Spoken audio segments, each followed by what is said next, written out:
é o nosso Deus. Gostaria de compartilhar a palavra do Senhor com os irmãos que se encontram em Marcos. Vamos abrir nossas Bíblias, então, no Evangelho de Marcos. Marcos capítulo 8, dos versos 22 ao 26. Os irmãos assentados do jeito que estão, vamos fazer a leitura de forma responsiva. Então chegaram a Betsaida e lhe trouxeram um cego, rogando-lhe que lhe o tocasse.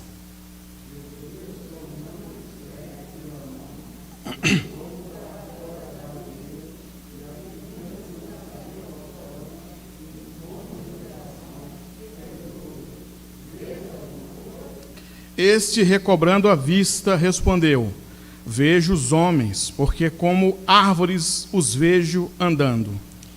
Então, novamente, lhe pôs as mãos nos olhos, e ele, passando a ver claramente, ficou restabelecido, e tudo a distinguia de modo perfeito.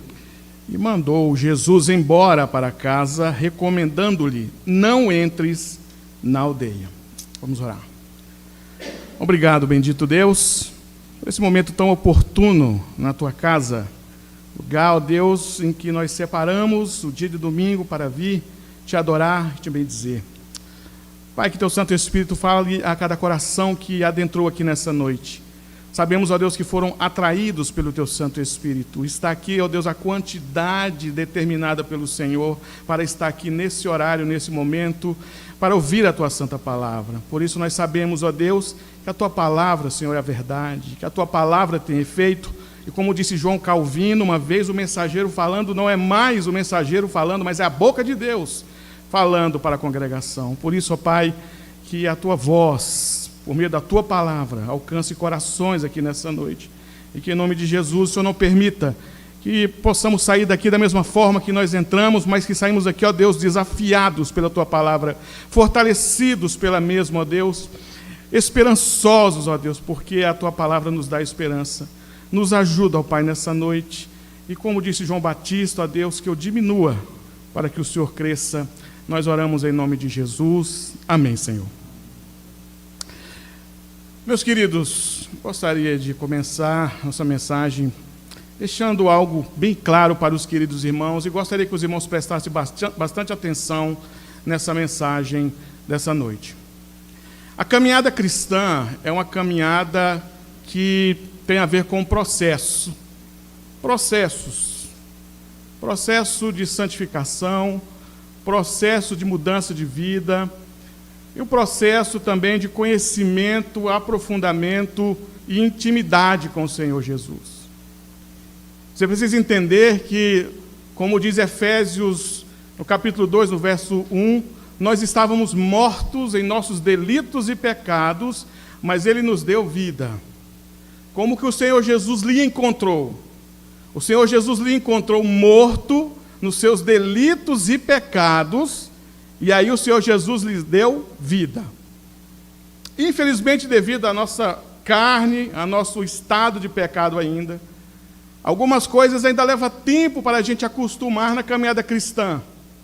Por causa disso, o Senhor Jesus vai dando sinais na nossa caminhada, vai mostrando coisas, vai tentando se identificar na nossa vida, na nossa caminhada cristã.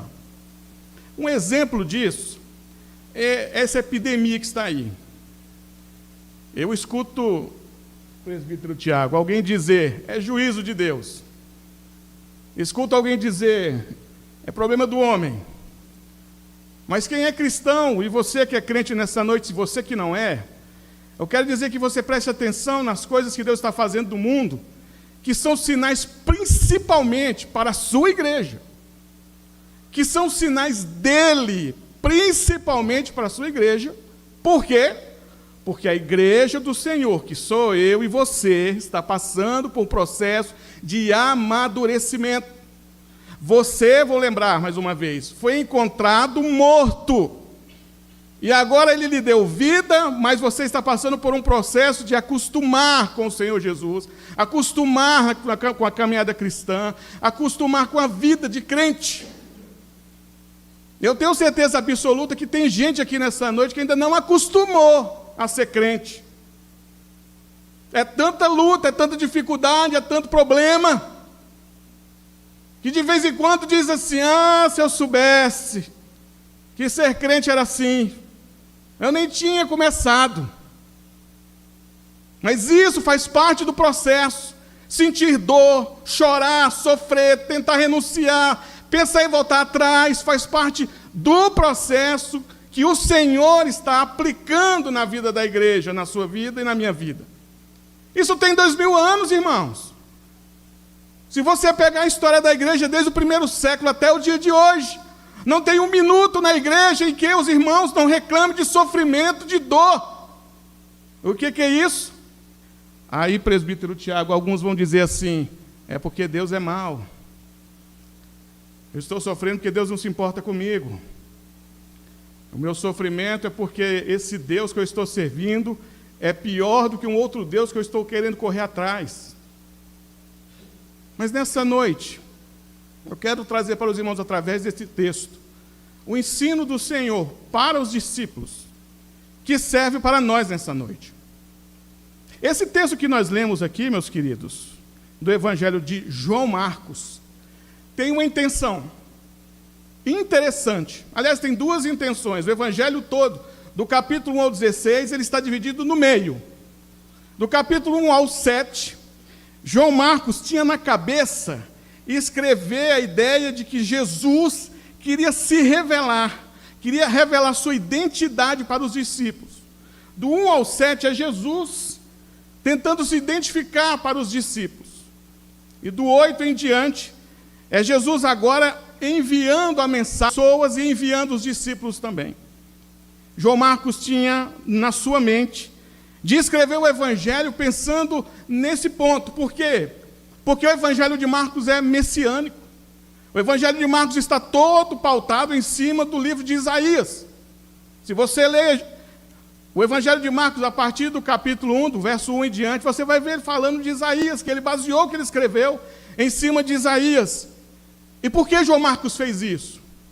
João Marcos está dizendo que ele está revelando nesse Evangelho Jesus Cristo para os discípulos. Ele está mostrando que Jesus Cristo está tentando se revelar para os discípulos.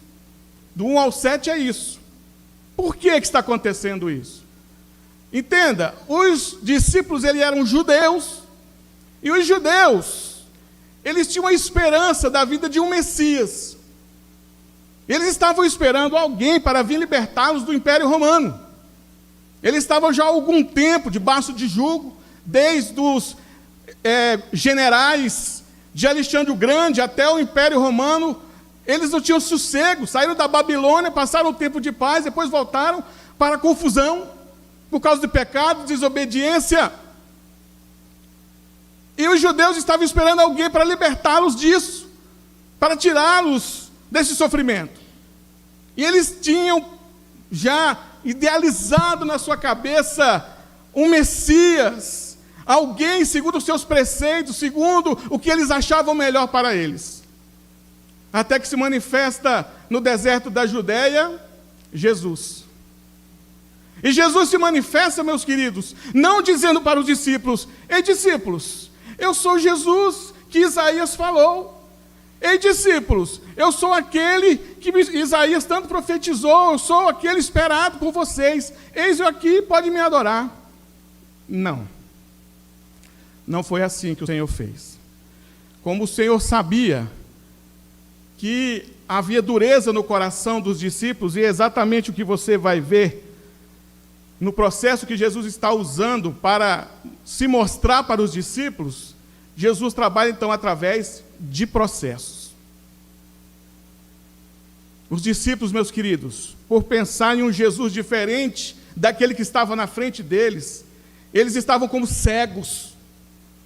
Eles não conseguiam ver Jesus na frente deles, então Jesus começa a fazer algumas coisas, trazer alguns sinais para ele ser reconhecido. É por isso que quando você vê milagres na Bíblia, os milagres nos evangelhos, eles têm uma razão.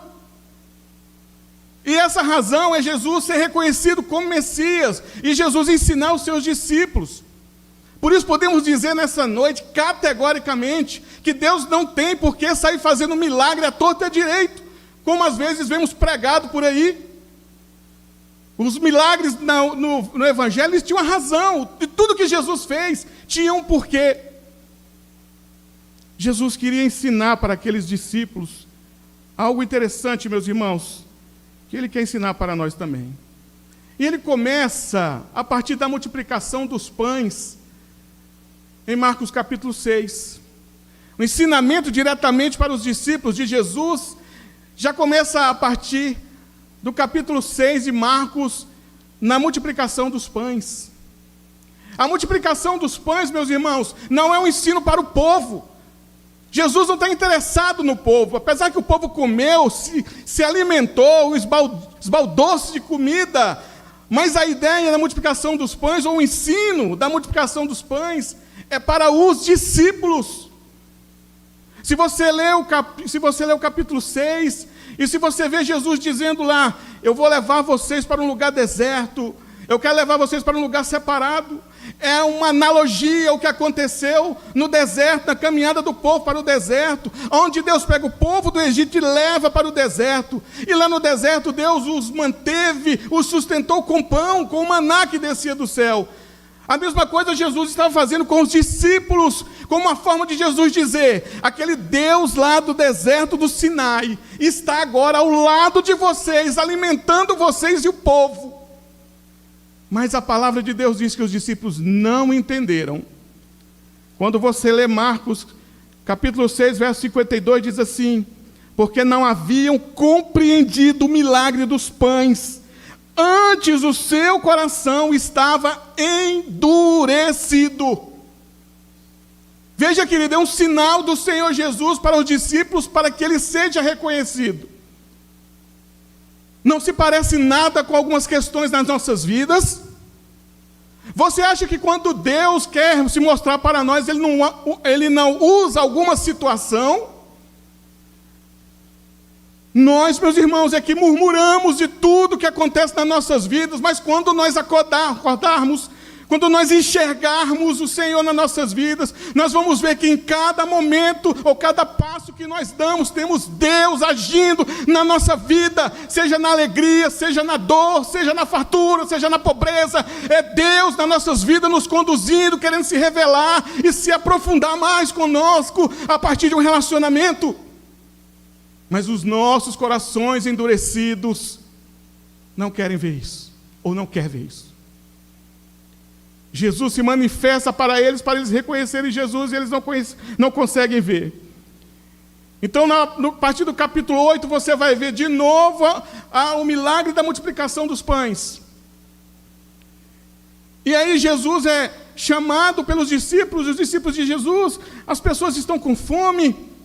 Jesus já tinha feito um milagre da multiplicação dos pães, no capítulo 6. No capítulo 8, de novo, a necessidade da multiplicação dos pães. E agora os discípulos que tinham visto o milagre a primeira vez, chegam para Jesus e diz, de onde poderá alguém fartá-los de pão nesse deserto? Gente, eles tinham acabado de ver um milagre. E agora estavam questionando Jesus, dizendo, onde que vai ter alguém para multiplicar os pães? Jesus estava ali. Eles não estavam enxergando. A multiplicação dos pães, meus irmãos, é uma alusão ao ensino de Jesus diretamente para os discípulos. Meus queridos, eu quero que você saia aqui nessa noite entendendo isso. Os sinais do Senhor na sua vida, não importa qual, é uma maneira dele se relacionar mais com você. É uma maneira dele aprofundar o relacionamento mais com você. Por quê? Porque você estava longe do Senhor, você estava morto em seus delitos e pecados, você estava cego. Por isso que o tema da mensagem para essa noite, meus queridos, é: eu era cego, Senhor, não podia ver. Meus queridos, verdadeira lição aqui de Jesus não é para a multidão que comeu os pães, é para os discípulos. Da mesma forma, esse texto que nós acabamos de ler, como os discípulos não enxergaram Jesus na primeira multiplicação dos pães, Como os discípulos não enxergaram Jesus na segunda multiplicação dos pães, o que Jesus faz? Jesus traz uma outra alusão para eles entenderem qual é a situação espiritual deles. E agora Jesus é confrontado com um cego. Entenda, esse cego chegar para Jesus é intencional, escrito antes da fundação do mundo, predeterminado pela providência de Deus, para que essa situação acontecesse na vida dos discípulos. Eles não enxergaram Jesus na primeira multiplicação, não enxergaram na segunda. O que Jesus está vendo na vida deles? Jesus está vendo que eles estão cegos. E agora Jesus vai trazer por meio desse texto que nós lemos, alguns ensinos para os discípulos e para nós nessa noite, meus irmãos. E muitas vezes tem se tornado difícil enxergar Jesus nas nossas vidas.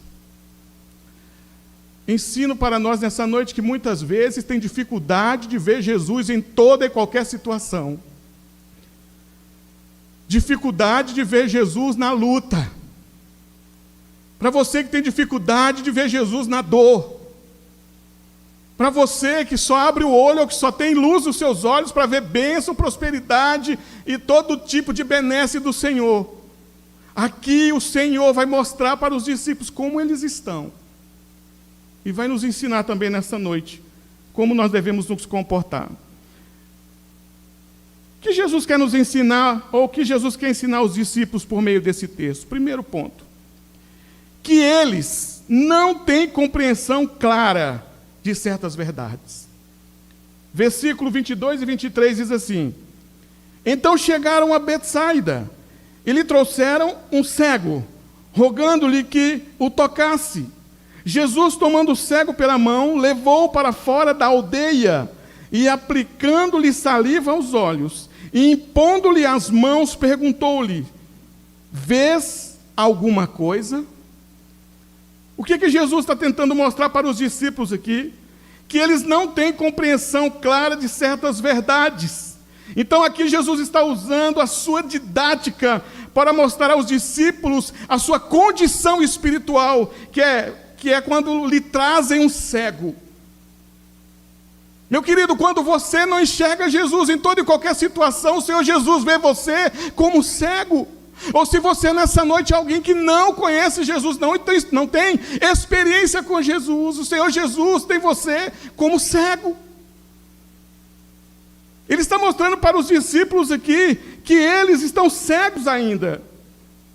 Esse cego representa os discípulos. Jesus está mostrando que os discípulos ainda não tinham certeza de certas verdades. Que verdades, meus queridos? Jesus estava preparando os discípulos para serem pregadores do Evangelho. Jesus estava preocupado com aqueles discípulos na sua clareza em relação a quem ele era, porque eles sairiam ao mundo para pregoar sobre ele, para falar sobre ele. E se os discípulos não têm clareza de quem é Jesus, como que eles vão pregar Jesus sem saber quem realmente ele é? Ou se for pregar Jesus com esperança em questão A, em questão B, em situação A, em situação B. Jesus está dizendo aqui que por eles estarem cegos, agora eles têm a sua mente minada ou empobrecida por aquilo que o Senhor Jesus realmente representa. Então, eles tinham que enxergar quem era Jesus, porque eles não tinham nenhuma noção do tamanho da responsabilidade que os esperava. Meu querido, quanto mais intimidade com Deus, quanto mais conhecimento de Deus você tem, quanto mais você reconhece Deus na sua vida, mais você se prepara para as outras dificuldades que virão. Quanto mais você reconhece Deus na sua vida, em cada situação, você está sendo amadurecido por Ele, para que em outra dificuldade você esteja apto para enfrentar as dificuldades. Vai ver como foi que os discípulos morreram, vai ler a história dos discípulos, como eles foram perseguidos. Sabe por que isso aconteceu? Por que eles estavam tão firmes depois de terem aprendido com Jesus, depois de terem conhecido Jesus? porque eles estavam prontos para enfrentar toda e qualquer dificuldade, já que tinham intimidade plena com o Senhor. É por isso, meu querido, eu quero que você pense nessa noite, que de vez em quando você diz assim, eu estou frio espiritual, talvez esteja faltando você reconhecer mais o Senhor Jesus em situações na sua vida. Talvez quando você diga assim, eu estou desanimado de ir na igreja, talvez está faltando você conhecer mais o Senhor Jesus, se aprofundar mais na experiência com Ele.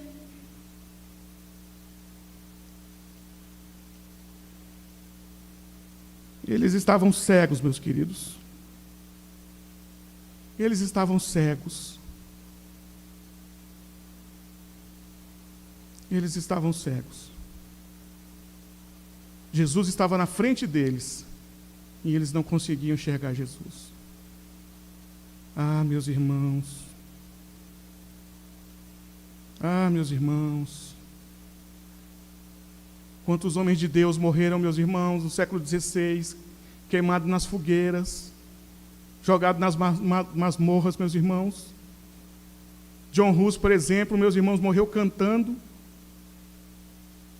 E enquanto o cardeal dizia, nega John Hus, nega esse Jesus, nega esse evangelho, John Hus cantava e dizia, nunca eu vou negar esse Senhor Jesus.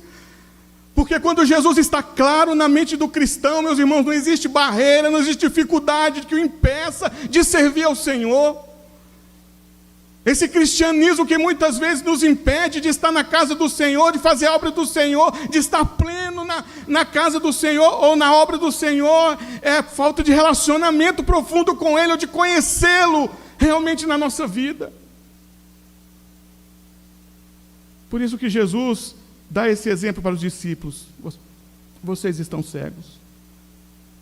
Meus irmãos, o que Jesus quer ensinar aos discípulos por meio desse texto? O que Jesus quer nos ensinar por meio desse texto que nós lemos? Segundo, que eles não têm compreensão clara do que é ser um discípulo. Versículo 24. Este, recobrando a vista, respondeu, vejo os homens, porque como árvores os vejo andando. Ver homens como árvores, meus queridos. Essa analogia aqui significa ver imperfeitamente. Não entender sobre o chamado. Quando Jesus vai passar água no olho do cego, quando Jesus toma o cego pela mão, a primeira coisa que Jesus faz é tirá-lo da aldeia. Depois Jesus passa saliva nos olhos do cego. E é o que o cego diz? Quando Jesus passa saliva nos seus olhos, eu estou vendo homens, mas homens como árvores. É Jesus dizendo para os discípulos, vocês, se não entenderem plenamente como será a vida de vocês, vocês não terão força nem habilidade para aguentar o que virá. Essa é a mensagem que Jesus está passando para os discípulos. Ver homens como árvores é não ter uma visão definida sobre o chamado, sobre a vida com Deus, sobre o que realmente é ser cristão. Ser cristão realmente, meus irmãos, é uma vida desafiadora. Ser cristão, meus irmãos, é uma vida que requer muitas vezes luta, esforço, perseverança. Ser cristão muitas vezes, meus irmãos, requer de nós passar por cima de muitas coisas. Não é fácil ser crente, e é isso que Jesus está tentando passar para os discípulos. Vocês não estão vendo perfeitamente o que é ser um cristão, vocês não estão vendo perfeitamente o que é ser um discípulo.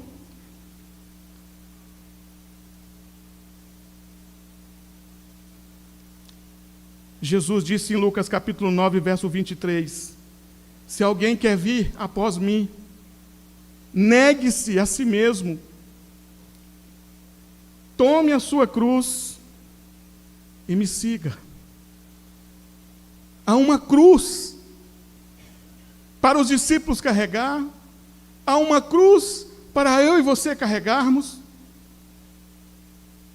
E a cruz aqui representa, meus irmãos, sofrimento. A cruz aqui representa perseguição. Jesus está dizendo para os discípulos: vocês não estão enxergando, não estão vendo o que lhes espera. Porque tem gente que acha que o Evangelho é apenas algo romântico. Mas o Evangelho, meus irmãos, está ligado à cruz. É como se Jesus estivesse afirmando para eles ali, dizendo: Pedro, você morrerá em Roma e será crucificado de cabeça para baixo. André, você irá para a Grécia e será martirizado lá. Bartolomeu, você irá para a Armênia e se tornará um mártir lá. Tiago, filho de Alfeu, você irá para a Síria e eles vão espancá-lo até a morte. Mateus, de acordo com alguns historiadores, eles dizem que ele foi para a Etiópia e lá ele foi morto a facadas. É como se Jesus dissesse assim: Matias, que ocupou o lugar de Judas, e André também, juntos vocês irão para a Síria e serão queimados até a morte. Filipe, você terá uma morte cruel em Cartago. Simão, você irá para a Pérsia e por causa de sua recusa em adorar o Deus Sol, você será morto. E Tomé, o duvidoso, você irá para a Índia e 4 soldados com lanças irão matá-lo. Pegue cada um desses nomes aqui, retire-os dele, meus irmãos, coloque o seu nome. Quando você não está enxergando direito o seu chamado, é como o Senhor Jesus estivesse dizendo: meu irmão, você não sabe o que lhe espera, busque mais intimidade comigo, busque me conhecer mais, porque a caminhada cristã é um processo de desenvolvimento e de amadurecimento, e o que te espera amanhã você não sabe.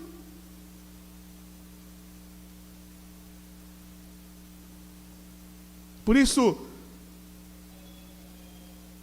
nós devemos pensar, meus irmãos, no significado de ser um discípulo. Por isso nós devemos pensar, meus irmãos, no significado de ser um cristão.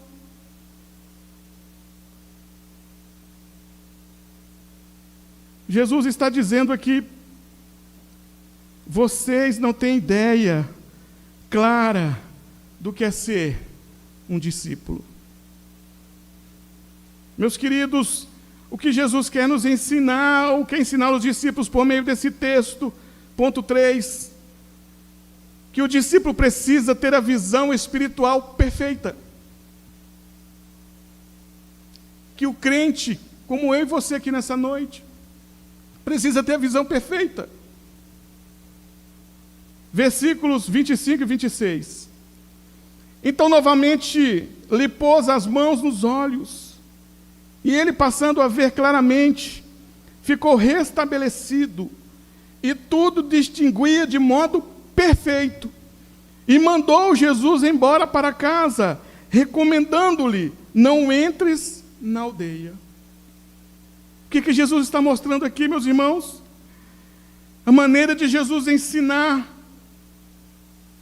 os seus amados, os seus servos, é de maneira que eles vejam perfeitamente. Veja que Jesus começa mostrando para os discípulos: vocês são cegos. Há um processo na vida de vocês que vocês não veem perfeitamente, e isso é um perigo, porque vocês são discípulos, vocês vão enfrentar situações difíceis. Por isso é importante que vocês vejam perfeitamente. Por isso que Jesus fez 2 vezes esse ato. É a única vez em todos os evangelhos que Jesus tem que fazer 2 vezes ou agir 2 vezes no mesmo milagre, porque é um ensino aqui. É um ensino para mim e para você nessa noite, que nós precisamos ver perfeitamente. Se nós queremos crescer espiritualmente no processo em que o Senhor está exercitando as nossas vidas. Por isso aqui, meus queridos, o Senhor Jesus, depois que tira esse cego da aldeia, depois que faz o primeiro processo, o segundo processo, deixa ele vendo perfeitamente. A compreensão deles agora estava perfeita. Eles não estavam vendo mais com a visão borrada, uma visão opaca, o Jesus Cristo que eles precisavam servir, o Cristo, o Messias que estava na frente dele, que Isaías tanto falou. Agora eles podiam ver perfeitamente. Por quê, meus queridos? Porque versículos mais à frente, há uma divisão no Evangelho de Marcos, falei para os irmãos, de 1 a 7, de 8 a 14, o 16, 15 a 16 é outra coisa. Mas há uma intenção, porque Jesus faz isso. Quando você chegar no versículo 30, do 27 ao 30 em diante, Jesus vai falar para os discípulos: que diz o povo que eu sou? E aí, Jesus pergunta para os discípulos: quem os homens dizem que eu sou, depois que eu esclareci a visão de vocês, depois que eu limpei a visão de vocês, depois que eu trouxe luz para vocês? Por que que Jesus tirou a cegueira dos discípulos? Para eles terem total compreensão de quem era Jesus. E aqui, meus queridos, a mesma coisa o Senhor Jesus está mostrando para nós. Nós precisamos ter, meus queridos, nesses últimos dias, total compreensão dos sinais de Jesus se mostrando para nós na nossa caminhada, enxergá-lo, dizer: por trás desse coronavírus tem Deus, por trás daquele parente meu que morreu tem o Senhor, por trás até da enfermidade do reverendo Reginei tem Deus. O Senhor Jesus quer ensinar alguma coisa. Por trás dessa minha enfermidade tem Deus. Por trás desse desemprego tem Deus. Por trás dessa luta ou qualquer coisa que você esteja passando, você precisa enxergar o Senhor Jesus no seu processo de caminhada plenamente para você se amadurecer. Mas há algo ainda mais interessante aqui, meus irmãos, no finalzinho do versículo 26. É que depois que o Senhor Jesus cura o cego plenamente, Jesus diz: não voltes à aldeia. Uma vez que o Senhor Jesus limpou a sua visão, e agora você vê claramente, querido, o recado do Senhor é: não volte para a aldeia. A aldeia aqui, para esse cego, onde esse cego estava, era um lugar de pessoas opressoras, pagãs, idólatras, que oprimiam ele. E Jesus sabia que se ele voltasse para a aldeia, talvez o testemunho dele não seria forte o bastante, quem sabe ele não seria corrompido ali. Jesus está dizendo: você me vê plenamente, você está me reconhecendo na sua vida, você enxerga plenamente na sua caminhada cristã, em todas as coisas que você faz, você me vê, você sabe quem eu sou. Não volte para a aldeia. Meu irmão, se o Senhor Jesus se revelou para você, se o Senhor Jesus, por meio de um processo na sua vida, tem dado a oportunidade de você conhecê-lo plenamente, não volte para a aldeia.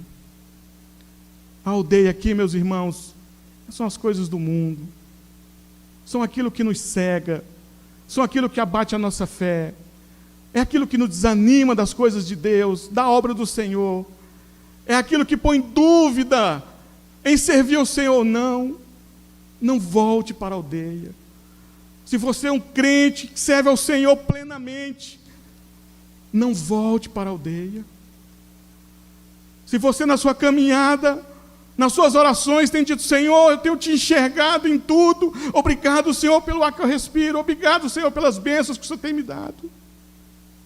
Então o Senhor está dizendo para você: não volte para a aldeia. Meus queridos, essa noite eu quero que você reflita nessa verdade. Será que você tem a compreensão clara de certas coisas que o Senhor tem feito na sua vida cristã? Ou tem coisas na sua vida que você diz assim: isso não é Deus, isso é Deus. Não tem condições de ser Deus isso aqui. Você tem enxergado o Senhor? Nessa noite você entrou com dificuldades de enxergar o Senhor na sua vida. Talvez você entrou aqui e não tenha uma experiência clara com o Senhor Jesus. E diante de lutas e dificuldades você se sente abatido mesmo. vontade de abandonar tudo, vontade de largar o evangelho, vontade de largar a igreja, porque talvez você não esteja vendo Jesus, você esteja vendo homens como árvores. Talvez nessa noite, essa palavra esteja falando com alguém que talvez ainda seja cego. Jesus tem se manifestado para você de várias formas e você não enxerga.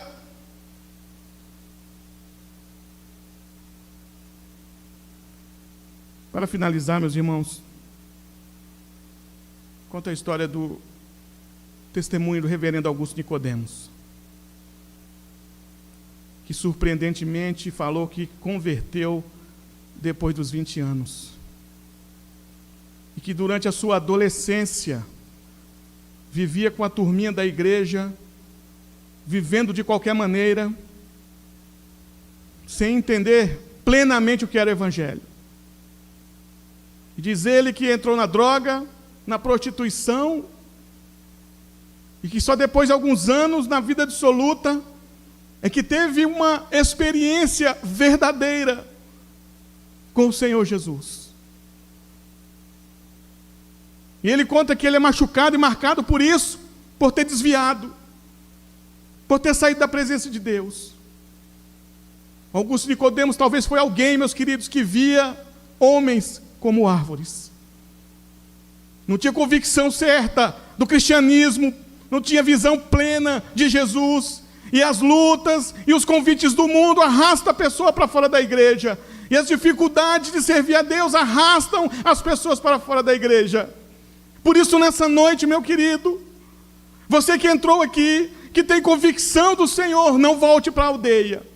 Você que entrou aqui nessa noite e vê homens como árvores, não tem convicção do que é ser cristão, Jesus está aqui nessa noite pronto para curar as suas vistas plenamente. Jesus trouxe você aqui nessa noite para você sair daqui vendo Ele plenamente. Você não pode sair daqui com sua fé pela metade, com sua crença pela metade, com seu amor pelo Senhor pela metade, com o seu prazer de servir a Deus pela metade, com dificuldade de vir à igreja. Você tem que sair daqui nessa noite com o coração fervoroso de amor pelo Senhor, porque você nessa noite precisa derramar a sua vida diante do Senhor e dizer: Senhor, eu estou cego, preciso te ver. Senhor, eu estou vendo homens como árvores, preciso te ver. Senhor, eu preciso sair daqui vendo plenamente. Qual a sua situação nessa noite, meu querido? Diante do ensino do Senhor para os discípulos e para nós, de que na nossa caminhada o Senhor vai trazendo coisas, sinais, para que nós possamos enxergá-lo e termos intimidade maior com Ele. Como é que está a sua comunhão com o Senhor, querido? Como é que está a sua fé com o Senhor, meu irmão? O Senhor pode contar com você. Você tem sido bravo, fervoroso diante das dificuldades. Você tem entendido o seu chamado de cristão, que não é fácil mesmo, que não é brincadeira, que é cheio de lutas e de dificuldades. Se você entrou aqui nessa noite com alguma dificuldade em servir ao Senhor Jesus, ore ao Senhor Jesus no seu lugar e diga: Senhor, ainda há algumas dificuldades na minha visão de ver o Senhor plenamente. Estou vindo na igreja, Senhor, mecanicamente. Chego na casa do Senhor porque domingo não tenho o que fazer. Estou religioso, Senhor. Não sou mais aquele servo. Estou com vontade de voltar para a aldeia. Restaura a minha visão nessa noite, Senhor. Curva a sua cabeça, meus queridos, e ora aí no seu lugar, segundo a sua dificuldade. Diga: Senhor, eu era cego, eu preciso ver, Senhor. Senhor, eu não estou vendo direito, eu preciso ver, Senhor. Senhor, a luta tem sido muito grande, Senhor, que tem trago dificuldade de poder servir ao Senhor.